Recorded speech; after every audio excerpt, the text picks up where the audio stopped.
ഈ സംഗീതം എന്നുള്ള സംഭവം അതുണ്ടാവുന്നത് വരികളിൽ നിന്നാണോ അല്ലെങ്കിൽ ഈ രാഗത്തിൽ നിന്നാണോ അല്ലെങ്കിൽ ഒരു സാഹചര്യത്തിൽ നിന്നാണോ? ആ, അതൊരു കൺഫ്യൂസിങ് ചോദ്യമാണ്. ചിലത് സാഹചര്യം നമ്മളെ ഭയങ്കരമായിട്ട് പുഷ് ചെയ്യും. ഉം ഉം.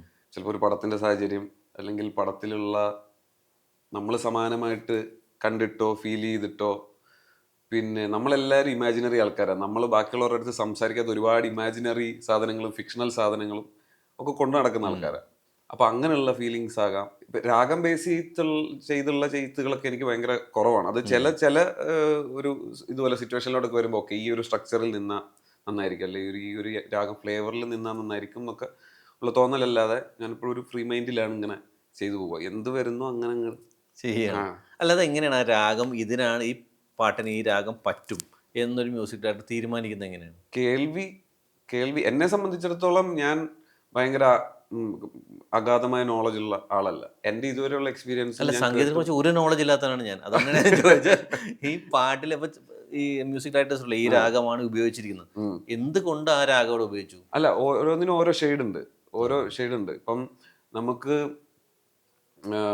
ഇപ്പം എന്തൊരു മഹാനുഭാവലു കേൾക്കുമ്പോൾ ഉണ്ടാവുന്ന ഒരു ഫീൽ അല്ല നമുക്ക് ശുഭവന്തുരാളി എന്ന് പറയുന്ന ഒരു രാഗം കേൾക്കുമ്പോൾ ഉണ്ടാവുന്നത്. നമുക്കൊരു ഡാർക്ക് ഷെയ്ഡ് ഉണ്ട് അതിന്. ഓ. അപ്പോൾ അപ്പം നമുക്ക് ഓരോന്നിനും ഓരോന്നുമായിട്ട് അസോസിയേറ്റ് ചെയ്തിരിക്കുന്ന കീർത്തനം കേട്ടാൽ തന്നെ നമുക്ക് മനസ്സിലാവും. ഞാൻ ഉം, എളുപ്പത്തിന് ഉം, പറഞ്ഞാൽ ഉം. നമുക്ക് മനസ്സിലാവും നമുക്ക് എന്ത് മൂഡാണ് ഇത് തരുന്നത് എന്നുള്ളത്. Okay okay. അപ്പം വളരെ ഡീപ്പറായിട്ട് ഇഷ്ടം പോലെ അതിന്റെ വകഭേദങ്ങളുണ്ട്. അപ്പം അത് എത്രയും അതിനകത്ത് നോളജ് ഉണ്ടോ അത്രയും ഡീപ്പായിട്ട് അതിന്റെ വേരിയേഷൻസ്. ഇപ്പൊ ചില സ്ട്രക്ചർ ഒക്കെ ചെയ്യുമ്പോൾ മൈന്യൂട്ടായിട്ട് അങ്ങോട്ടും ഇങ്ങോട്ടോ മാറിയാൽ നമ്മൾ അടുത്ത രാഗത്തിന്റെ സ്ട്രക്ചറിൽ കയറും. ഓ, അത് ശരി.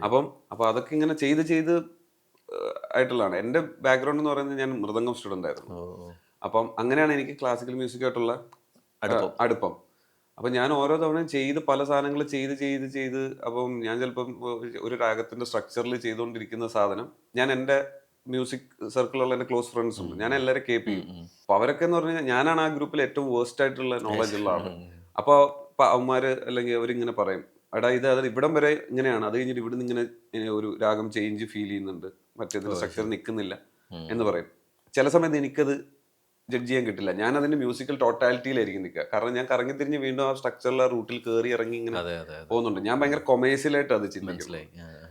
അപ്പം നോളജ് മാറ്റേഴ്സ്. അത് ശരി.